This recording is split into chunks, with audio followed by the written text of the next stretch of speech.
Welcome to Fairy Tale Access, where the head fairy's quest is to prove that fairy tales do exist in actual time rather than once upon a time. Together, we will unravel the heroes, young and old, who turn dreams into reality. These are the people who still believe in happily ever after. The discoveries will bend even our most cynical non-believers into believing in fairy tales. Welcome to Fairy Tale Access. Today, we're going to speak with author Matthew Davenport from Iowa by Skype about the statement of Andrew Doran. And it is an epic adventure with influences of Lovecraft, a couple little twists of Pulp Fiction. Thank you for joining us. How are you? Thank you for having me. I'm good. How are you? I'm great. All right, this was a really twisted adventure. Our poor guy is almost going to get killed at the beginning of the story. How did you come up with this? Yep. So I basically, the way I write is I like to throw, every chapter has to start with an action. And I thought, what's the best way to start with an action other than just let's start with how he's gotten here to begin with. I really wanted to create an epic character, and a lot of my influences come from pulp movies, pulp stories like Indiana Jones, and they always start with a fist right at the beginning. So Andrew Doran had to have something similar. Yeah, it definitely has that Indiana Jones twist to it too, along with the alien creatures that you see in Lovecraft. So how did you come up with this whole twisted outline and set it back into like the World War II era? Well, the Indiana Jones influence as well as the pulp influence made me want to put that towards World War II. The Nazis just make a generally easy bad guy. But the monsters, every chapter, I actually decided to, when I first put this out, I put it out serialized with each chapter being its own short story. And the chapters were all supposed to be odes to specific Lovecraft stories. So the first one, I think, is... the first one's just the intro to the story, but then we see their chapter 5 is Geneva Reanimated. That's Herbert West Reanimator. We've got The Thing on the Doorstep. I think there's the thing in Berlin. Each chapter basically is a play with the monster and the story idea of throwing Lovecraft directly into stories from Andrew Doran directly into stories of Lovecraft, but also allowing him to have his whole overarching plot. So what about, is it Miskatonic University? Yep, Miskatonic University. That's a direct steal from Lovecraft. He's got his own town, Arkham City, and then the Miskatonic University is the college where all the evil things happen in all of his stories. So I figured, well, if I've got this Indiana Jones type character, plus I used to be an archaeologist, so colleges and that kind of history are big to me. He obviously has to either work there or have some sort of integrated system there. Oh, that makes sense. That's why that whole background really works for you. Oh, yeah. I did it for a few years. I was a field archaeologist and a lab archaeologist. And of course, nobody gets into archaeology without, first being really wanting to be Harrison Ford, Indiana Jones. So that's where a lot of the influence comes from, too. Oh, that's funny. So what about the Fishman Monster? How did you come up with that? And to be completely honest, I didn't. The story where is actually that, I think that's chapter 3. So that's I forget what the name of that chapter is. It's been a while, but Shadows Over Something, I'm sure. The book that it's based on is Lovecraft's Shadows Over Innsmouth, in which a guy goes to a town and discovers that he's related to fish people that want to take over the world. The story ends with that town getting basically bombed by the federal government. And so that kind of set up kind of a sequel in that chapter. They need to move. Where's the best place to move? We need to move to a port town. And Andrew Doran is trying to get to Berlin one way or another. So he's shifting. As he's going there, he's also finding that they're trying to migrate their entire, what's left of their species there as well. And so the fishermen were a direct steal from Lovecraft. What about the woman that comes into the group? Olivia. I definitely wanted to add some French resistance. And Olivia's got an interesting twist, kind of pays off, I think. But with Olivia, I wanted to do two things. First of all, I don't want a book to be entirely man narrated. That's no fun to me. That's no fun to anybody, I don't think. I wanted a strong woman in the middle of the French Resistance. She's in charge of things. She's directing fighting, but also she's aware that there's monsters going on. But at the same time, she might not be entirely on Andrew's side. So we need to understand her and where she comes from. But also at the same time, Andrew delves in magics that can cause you to go a little insane. So how much of what he's dealing with her and in his travels is even really happening is a serious question he has to deal with. I know, that was so well played out. Thank you. I really liked that. So what was true to the time period that you stole from history? Okay, so it's what I really like about this book is every time he goes to a new city, there's a description of the city and its current political climate. I used a lot of my own history background, as well as a lot of research and friends who actually grew up in those areas to help me fill in the historical gaps. So every chapter, when he's entering a new spot or when he's on a boat and the boat's being described, or even when he first gets to Spain, that entire area and how that is kind of torn between Nazi control and German control, all of that is real to the year that this is taking place. So the historical facts, minus the monsters, are all accurate as to the best of my research. Have you traveled to any of the places that helped you with the Unfortunately, description? no. No? What about No. for the ancient cultures? Is that something that you may have worked on in your career as an archaeologist? Yep. As long as it wasn't a made-up one from Lovecraft. If I mentioned the Mayans or the Aztecs, which I do in several other Andrew Doran stories, or basically any of the ancient cultures that he would bump into. There's one point where he, in a different short novella that I've just recently released, he goes to India. There's Indian stories that happen there that I weave in. I mean, everything historical that happens has been researched pretty well. The most recent Andrew Doran novel. So you have the first novel. The third one comes out in October, and there's a lot of short novellas all around it. So it's a big world. The most recent one coming out in October has the opening first two chapters in Namibia. And so I actually spoke with a friend who spent a lot of time in Namibia. I actually write with him a lot, David Hambling. And I spoke to him and I did a lot of research to, of course, what was going on in Namibia at the time. And those cultures and everything just flood right into the story for some historical facts. Oh, that's fun. You did a really good job with that. So I could Thank you. fact check things that were going on, and then the whole fictional characters, the way they weaved into it. Because usually it's like Nazism. It's like, why write fiction about it? It was bad enough. But this was really good, the way that you twisted in the monsters, as they relate to that time period too. Yep. And like, for example, like when they're in France and they meet up with Leo and Olivia, there's a whole scene where they're actually running through the catacombs trying to escape the whoever's coming to attack them at the time. And I weave a little bit of Lovecraft in there because obviously there's a tomb and I've got to do some horror. But you definitely get them in the catacombs and running through there. I definitely tried to work as much as I could in there without detracting from the plot itself.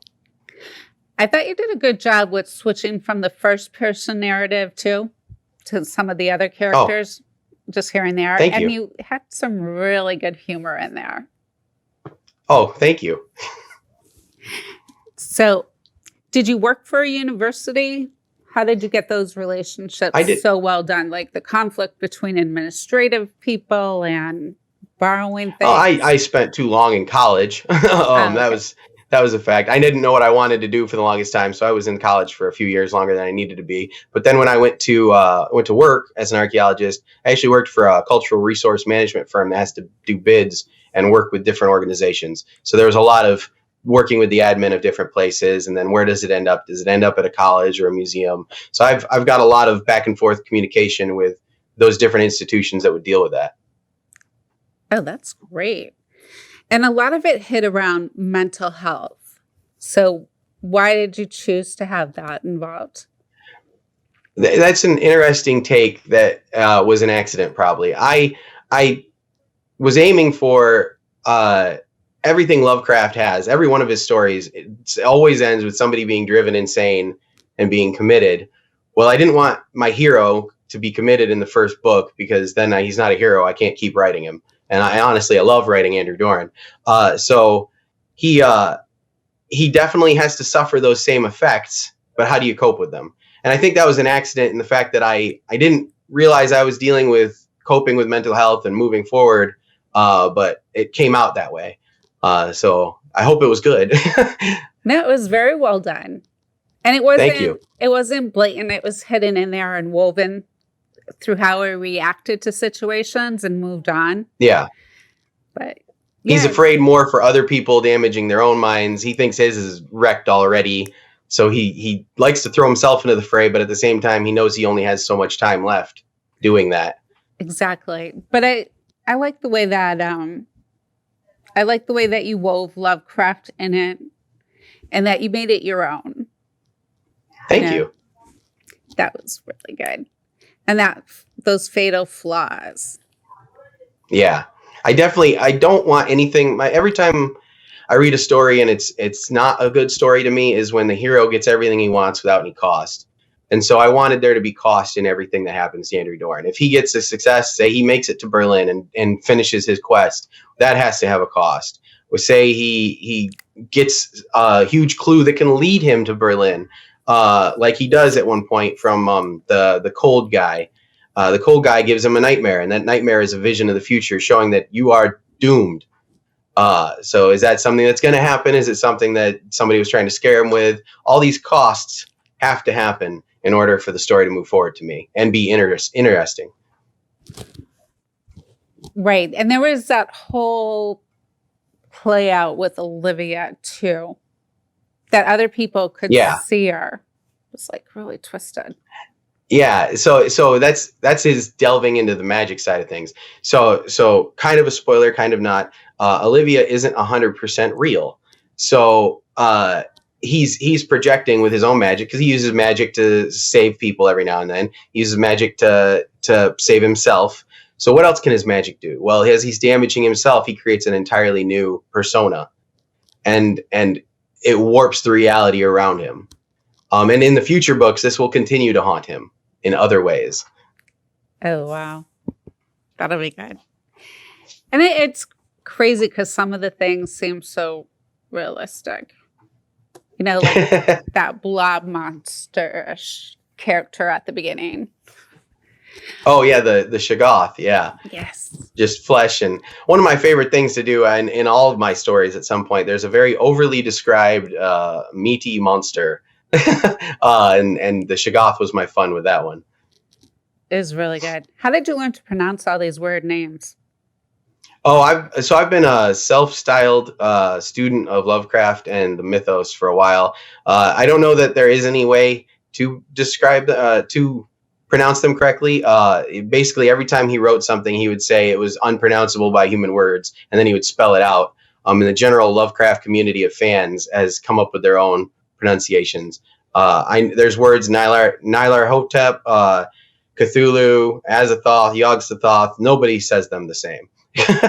People that I write with, C.T. Phipps, David Hambling, none of us, we write all the same stories. We write, or not in the same stories, but we write together in the same anthologies. We talk constantly together. None of us say any of them the same. That's so funny. So what continues to happen? Do they move through World War II in books 2 and 3? So 2 and 3, it's moved forward. It's kind of all within a year span. So book 2 ends with a very clear mission directive. We've done X, now let's do Y. And so Y introduces some new characters. Again, I want a strong female protagonist. So we actually get introduced to a student who's been hunting for her father. Her father is someone famous in Lovecraft mythos, William Dyer, and Nancy Dyer becomes another assistant to Andrew Doran, but she's basically just another female lead, a replacement for Olivia. And she is the gun-toting assistant. She runs around, she punches monsters in the face before they can freak her out. And book 2 is about finding her father.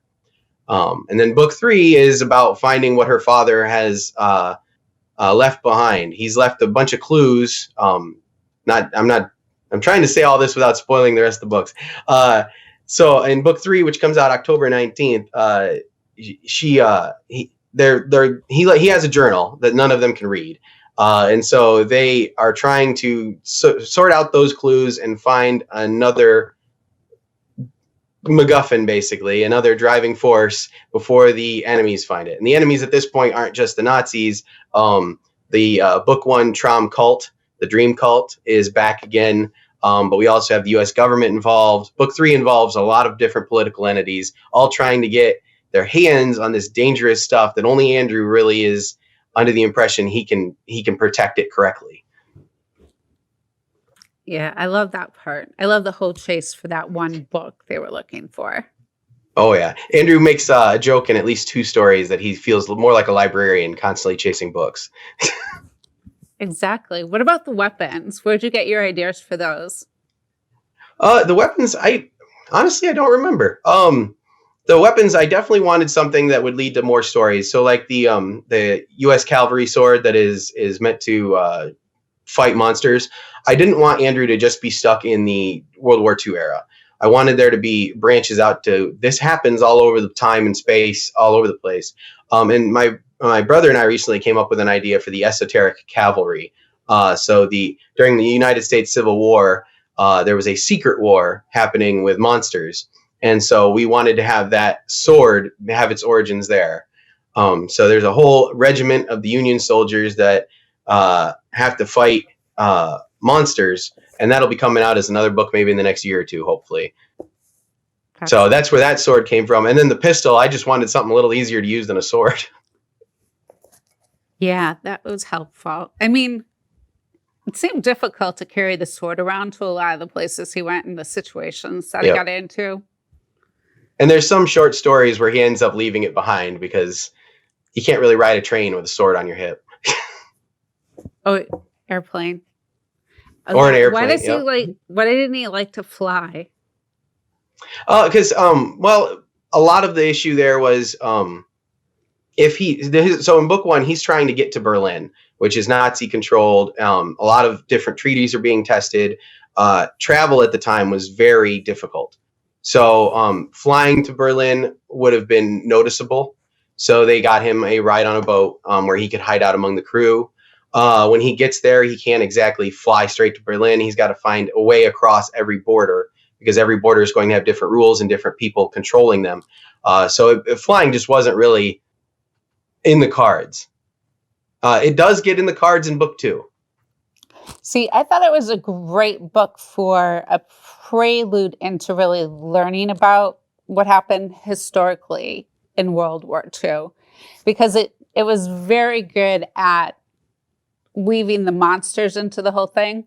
That whole like encompassing, almost drowning in humanity feeling. It really brought that out well. Yeah, definitely. Thank you. I appreciate that. That was kind of what I was going for. A lot of historical accuracy, and kind of a juxtaposition of we've got these real life monsters, the Nazis taking over Europe and threatening a lot of people's way of lives and killing people. And then we've got these background monsters to kind of fictionalize it, but also kind of show you the comparison here, which is really the enemy.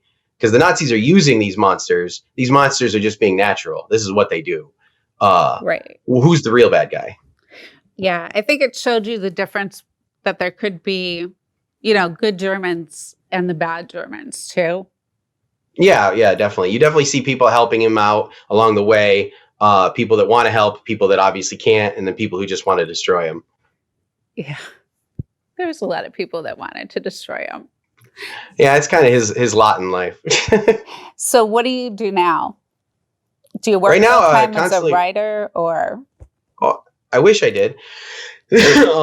My idea of finally making it is I can actually quit my day job. No offense to my day job. I love it. I just work for an IT company. But when I'm not there, I'm being a dad and writing. I've got 3 writing projects I've been working on this year, more with David Hambling and more Andrew Doran stories. And I got a whole list of projects I just want to keep pumping out. I mean, that's about it. So what's the collaboration that you work on? So I work on several collaborations. Me and a couple other authors write in the same genre in the fact that we write the Cthulhu mythos niche. But we write in different eras. So a couple of years ago, we decided that while we were talking, because we like to bounce ideas off of each other, we decided, hey, what would be nice is I write World War II. David Hamling writes the 20s. Another friend of ours, C.T. Phipps, he writes kind of post-apocalyptic after everything has ended, a good 200 years after our era. And we had a couple other authors. David J. West, he writes kind of the cowboy stuff. And then David Neil Wilson, who writes 80s, 90s stuff. And it all kind of fit really well. There's no reason we couldn't write one coherent story that spans multiple eras. So we decided, instead of a normal anthology, which is take a theme and everybody just write whatever they want, what if we all followed an artifact through history? So the first one we did was called the Tales of Al-Azif, in which the Al-Azif is the first draft of the Necronomicon. And it gets found and it passes from hand to hand in each one of these guys as they deal with their own adventures, trying to stop this book being used from taking over the world. And then after that, we enjoyed doing that process so much. We were like, okay, what else can they do? So the next one, me and David Hamling got together with a couple other authors, Peter Rawlik and Mark. I'm spacing on his name now. Mark, I got his book right here. I'll look. Mark Howard Jones. I knew that. Mark Howard Jones. We worked with him and Peter Rawlik to put together the Book of Yig, which is following another Lovecraft monster, the serpent god Yig. And each one of them deals with their own adventures over the same era. And then we got together with the original crew again and did Tales of Yog-Sothoth, which is actually a fun one because Yog-Sothoth is kind of the time travel monster. He is all of time and space. So now they can interact a little more too. We're getting messages back and forth through time. We're getting kind of just cross the same bad guy throughout each era as she's in different points in her life. And all of our heroes have to fight her, and whether or not they succeed doesn't matter because she's broken from time. So it's fun. It's great. It's like playing a board game with these guys or writing a story with these guys, but still having the autonomy to write your entire own story yourself. What do you think drew you to Lovecraft? Do you think it's the fact that he writes horror in such a way that it doesn't include gore necessarily, as much as that the whole psychological thriller and the unknown? It's definitely the psychological. I when I read a story or watch a movie, I only like it if when it's done, I still have questions. And everything in Lovecraft does. I mean, everything in Lovecraft does. You find out at the end of Shadows over Innsmouth, spoiler, it's been out for 70 years, but spoiler, that the main character is related to these monsters. And you don't find out what happens to him. It's just left open. And you're like, well, what happens? What does he do with that knowledge? Does it drive him mad? Does he kill himself? Does he go back and join them? What happens? Does he just go back to his normal life? And that's the same theme for every Lovecraft story. It's why I like some of Stephen King. It's why I love some of Neil Gaiman. Is at the end, even though things are tied up nice and neat, there are still things that you're wondering. You're left with more questions than when you started. And so Lovecraft does that every single time. And that's what really drove me to him. I just wanted a fun story that I would keep thinking about. Yeah, it was a really fast read. I think I did it all in the same day. Oh, wow. Great. Yeah, I mean, because you're just so tuned into the story, like what could possibly happen to this guy next? Or you're left off in a section where you're like, I got to read a couple more chapters to find out if he makes it. You know, yeah. Like, is there going to be a character that takes his place? Because he might not make it out of this one. It was great. It gets a lot rougher for him as it goes. I was just really impressed with the way that the whole story flowed. It was action-packed. It made sense. It wasn't totally over the edge one way or another. Had a really good, responsible flow to it. And I liked the way that he hit on mental illness and weaved it in there. Well, thank you very much. There's going to be a lot more of that. On top of the 3 novels coming out and all the short novellas, we're actually putting together all the stories in one big book, the Andrew Doran Omnibus. And then I'm not done writing him. I mean, he's my comfort food. I enjoy writing him. So even when this omnibus is out there, this is just volume 1. I'm going to go into the next trilogy with him, and all the new things that have been set up. So he's far from done. How many books do you think will be in this series for Andrew Doran? Ooh, that's a loaded question. My hope is 20 before I get tired of him, at least. But Honestly, I don't know. I just love writing in him. In his, it's the sandbox you always go back to. You know, it's your favorite playground. It's your favorite cup of tea. You always go back to it. I'm hoping to have at least a Jim Butcher sized series. So maybe 20 books ish, 15 to 20 books. Fingers crossed that it keeps going. And on social media, how do you find interacting with your fans? Does it help you Oh, with I love your it. My writing? fans are great. What's that? I said, does it help you with your writing? Oh yeah, definitely. What helps me the most is when fans will ask me, a lot of them will ask me, well, why didn't this happen? Why didn't this happen? And it's stuff that I already have planned to happen, but I wanted to be drawn out in the next story. So it's great because they're hanging on enough that they're thinking along the same lines I am. And I hope that satisfies them when they do finally see those parts. How long does it take you to write each book? Oh, that depends. Before my daughter came around, it was about a month. My daughter came around, and now it's I think the most recent novel took me from 2018 until 2020 to write. So little more distracted. Wow. And book 3 is coming out in October. How long did that one? Is that the one that took 2 years? That's the one that took 2 years. But I was writing other things too. I was working on the Tales of Al-Azif anthology, the Book of Yig anthology, and Satan Salesman, my horror novel. I was working on those at the same time, but it went from that 1 month period to a little more stretched out. Satan's Salesman? Really? What's that like? So that's after I did the archaeology thing, I was in sales for several years, and Satan Salesman is about a general salesman in the sales industry who discovers that there is a soul trading industry. Instead of doing bargains with people, you get commissions based on the souls you can trade and how valuable they are.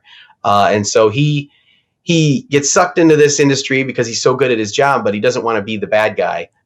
So can he ride that fine line and be a good guy still, or is it a dark and well-paved path to hell? It's a lot of fun. I really liked writing that one. Oh, that sounds great. I think any book I pick up from you would be a good adventure. I hope so. Well, thank you so much for your time today and describing how you came up with the Andrew Doran series. Thank you for having me. My pleasure. Until next time, keep asking questions. And if you need a great adventure with a little bit of Lovecraft, you're going to love this series. Andrew Doran by author Matthew Davenport.